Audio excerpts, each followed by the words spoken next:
She was invisible to the world, cold, alone, and clinging to the last memory of someone she'd lost forever. Every step she took felt heavier than the last, as if the weight of grief would crush her completely.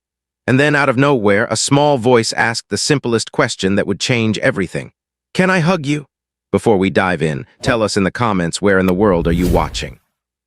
On a chilly Saturday morning in downtown Seattle, the bus stop near the corner cafe was nearly empty. A young woman with dark, tangled hair and clothes worn thin from months on the streets sat hunched over on the bench. In her trembling hands, she clutched a faded photograph, staring at it as though it held the only connection to a world she had lost. Tears silently streaked down her face, the quiet kind of sorrow that comes from a heart heavy with grief. A few feet away, a single father walked hand in hand with his 5-year-old son, Lucas. The boy's bright eyes, full of curiosity and compassion, scanned the surroundings as they headed toward the farmer's market. Lucas had always noticed things adults ignored, the small details, the quiet suffering. And now his gaze landed on the woman on the bench. "Daddy, that lady looks really sad," Lucas whispered, tugging at his father's sleeve. Colin's heart tightened. He had been through loss himself, and he understood the silent cry for help, even if it was unspoken. "I know, buddy. Sometimes people need space," he replied, gently guiding Lucas past the bench. But Lucas had made up his mind. He let go of his father's hand and took deliberate steps toward the woman. Colin called after him, "Lucas, wait!" But the boy didn't falter. The woman looked up, startled as the small boy stopped in front of her. Lucas tilted his head and spoke softly but confidently, "I think you need a hug. Can I hug you?" For a moment the woman froze. Her first instinct was to wipe her face, embarrassed to be seen vulnerable. Then slowly she nodded. Lucas opened his tiny arms, and she let herself be wrapped in the boy's innocent embrace. Colin watched from a few steps back, his throat tight. This child, with a heart too big for his own small body, was showing a kindness that startled even him. Lucas patted the woman gently on the back. "My daddy says sometimes crying lets the sad leave, so the happy can come back in." The woman made a sound that was part laugh, part sob. For the first time in months, maybe years, someone had reached out with pure compassion instead of suspicion or judgment. Colin approached slowly, careful not to intrude but unable to resist joining. "I'm Colin. This is my son Lucas," he said quietly. The woman wiped her tears and whispered, "I'm Myra." Lucas, still holding her hand, asked, "Why are you sad?" Myra hesitated, then slowly showed him the photograph. It was of her mother, smiling beside another woman, the two of them frozen in a moment of joy Myra could never get back. "My mommy, she's gone," Myra whispered. Lucas's small hand squeezed hers. "My daddy says sometimes people we love go to the stars, but they still watch over us. Your mommy is probably watching you right now." Tears welled again, but this time there was a trace of a smile. Colin felt a strange recognition in her pain, a reflection of his own. They spoke softly, sharing their stories of loss, the connection growing like a bridge between two broken hearts. "Do you have somewhere to stay?" Colin asked gently. Myra shook her head, pride and fear mingling in her expression. Lucas looked up at his father. "Daddy, she's hungry." Colin nodded, making a decision. "Myra, come with us to the market. We'll get something to eat, my treat." Myra hesitated, but something in Lucas's eyes made her nod. As they walked toward the bustling market, the three of them, an unlikely trio, found warmth, laughter, and hope amid the normal Saturday bustle. For the first time in a long while, Myra felt the weight of the world lift, if only slightly, as kindness reminded her that even in grief, connection was possible. As they entered the farmer's market, the vibrant colors and smells of fresh produce, baked goods, and flowers seemed almost magical to Myra. It had been months since she had touched normality, let alone felt like she belonged somewhere. Lucas, with his hand firmly in hers, guided her through the stalls, chattering endlessly about carrots, strawberries, and the perfect way to choose tomatoes. Colin followed behind, quietly observing the small miracle unfolding before him. "You know," Lucas said, pointing at a stand overflowing with shiny red apples, "these are the best ones. They're firm and you can smell the sweet smell at the stem." Myra smiled, feeling a warmth she hadn't felt in a long time. I haven't been to a market in years," she admitted, her voice trembling slightly. "My mom used to take me every Saturday when I was little. I used to help her pick apples and learn how to tell the good ones from the bad ones. She taught me everything." Colin glanced at her with a quiet understanding. Loss could steal so much from a person, but the memory of love was indelible. Lucas clapped his hands. "Then you can teach me." Myra laughed, a genuine, soft sound that made Colin's chest tighten. "Okay," she said, kneeling down to Lucas's level. "First, you feel the apple gently, not too hard or you'll bruise it, and then you look for color, bright and even, no soft spots, and finally smell the stem. Fresh, right?" Lucas inhaled deeply and nodded, eyes wide. "Yup, that's perfect." For the next hour, they wandered the market. Myra pointed out the best oranges, the ripest berries, and the most fragrant herbs. Lucas absorbed every lesson, asking endless questions, while Colin watched with something close to awe. He had expected a quiet, polite interaction, but what he was seeing was healing in motion. Myra, who had been hollowed out by grief, was slowly coming alive again, not just because of the food or the market, but because she was connecting, with a child, with a father, with life itself. When they reached a small bakery stall, Lucas tugged on Myra's sleeve. "You need a donut too. Daddy says everyone gets a treat on Saturday mornings." Myra hesitated. Pride, old instincts, and fear of charity held her back. Colin noticed immediately. "Myra," he said gently, "today it's not charity. You're with us. You're part of this moment. You deserve it." She finally accepted, taking a warm, sugary donut and a cup of hot cocoa. The first bite made her close her eyes in quiet astonishment. Sweetness, warmth, normality, simple pleasures she had been denied for too long.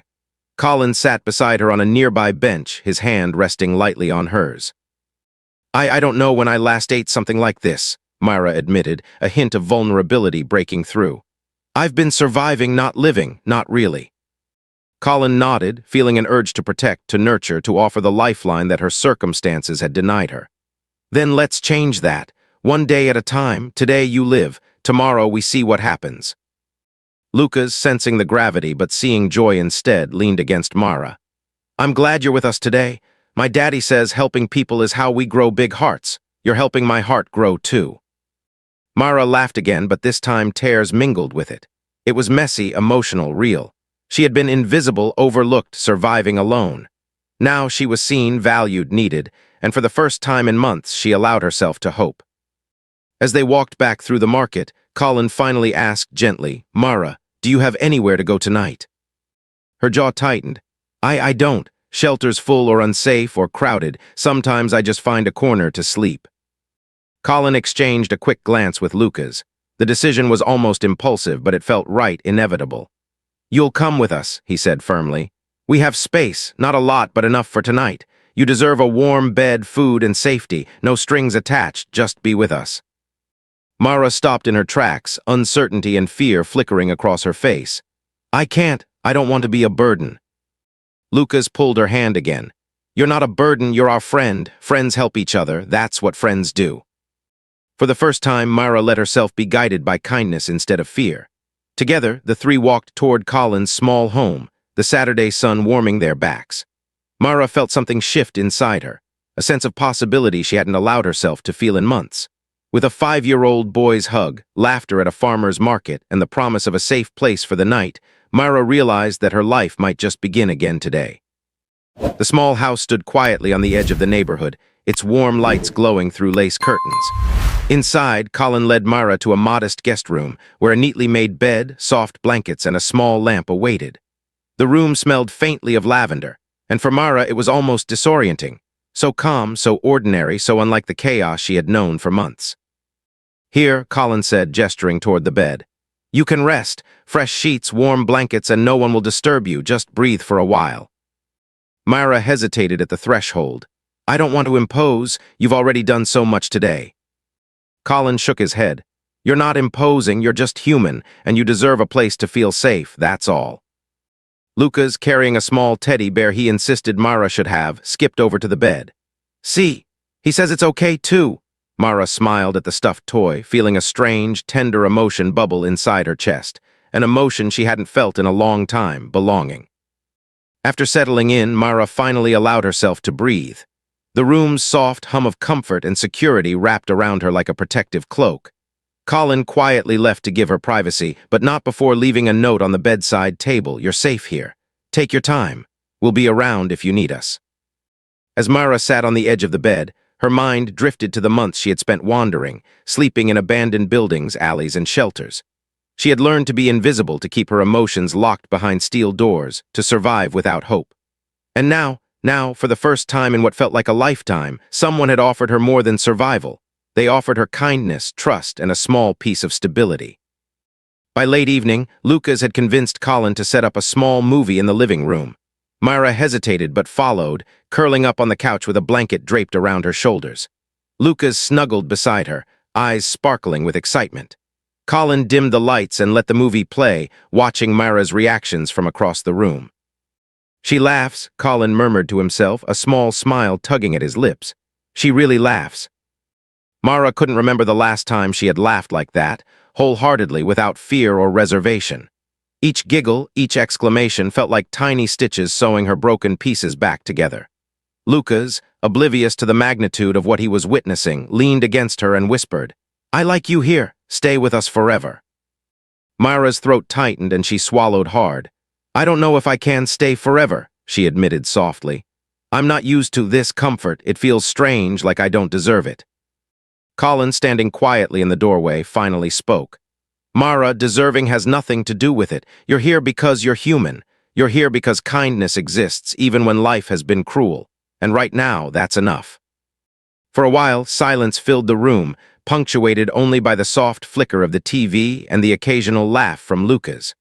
Myra allowed herself to sink into the warmth around her, the sense of protection, the unspoken promise that she wasn't alone.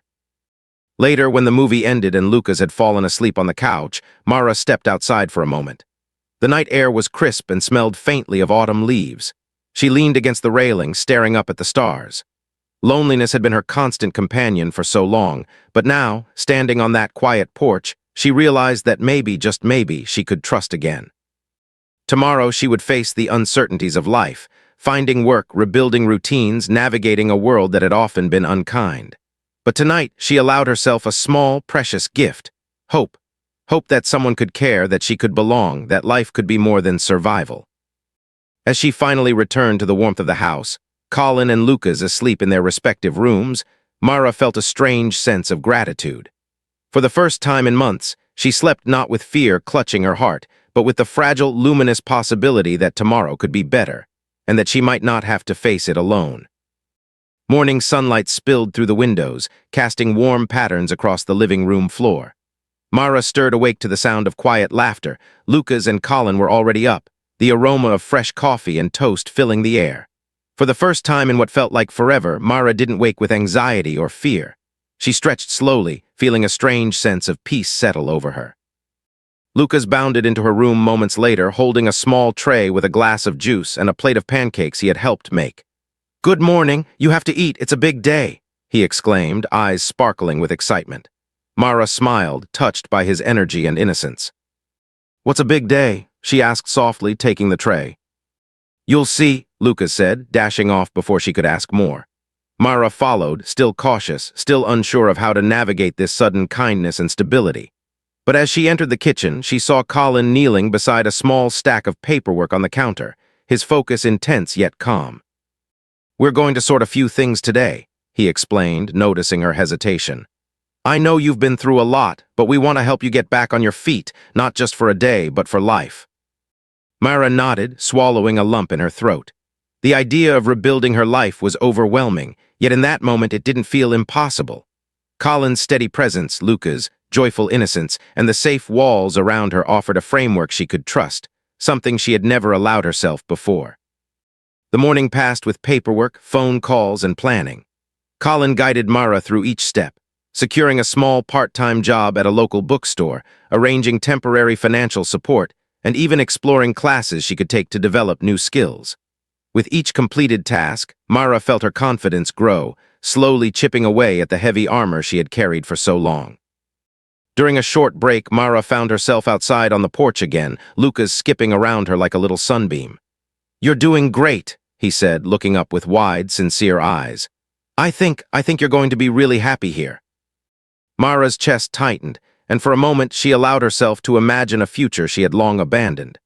A future where she could laugh without fear, sleep without anxiety, and wake to small joys like pancakes and the warmth of human connection. a life where she could be more than invisible. That evening, Colin suggested they take a short walk to the nearby park. The sky was painted in shades of amber and rose, and the crisp autumn breeze carried with it a sense of renewal. Lucas ran ahead, his laughter echoing like a bell of innocence, while Mara and Colin walked side by side, sharing quiet conversation. "You know," Mara began hesitantly, "I never thought I'd get a second chance. I thought life was just about surviving each day with nothing else to hold on to." Colin smiled gently. "Life isn't always fair, Mara, but that doesn't mean it can't be good. Sometimes we just need someone to show us that it can be." Mara glanced at him, her eyes glistening. "You've shown me that, you and Lucas." As they returned home, Mara felt a profound shift within herself. The fear and pain of the past months, even years, hadn't vanished entirely, but they were no longer chains. They were memories, reminders of how far she had come, and a measure of resilience she hadn't realized she possessed. That night, as she tucked Lucas into bed, he hugged her tightly. "Promise me you'll stay," he whispered. Mara held him close, feeling tears she had long suppressed rise to her eyes. "I promise," she said softly, her voice trembling. "I'm staying, and I think I'm ready to live now." She returned to her own room, closing the door behind her. Sitting on the edge of the bed, she allowed herself a long, deep breath. The road ahead would still have challenges, adjusting to normal life, building independence, trusting people again. But for the first time, Mara didn't feel alone in facing them. Colin's support, Lucas' unconditional affection, and the simple comfort of a safe home gave her courage she had never known.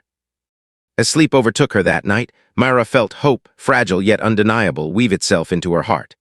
The world outside remained unpredictable, but inside this small home she had found a place to belong, a reason to keep moving forward, and a reminder that sometimes the most extraordinary miracles are simple acts of kindness and love. In the quiet stillness of the night, Mara realized she wasn't just surviving anymore. She was beginning to truly live.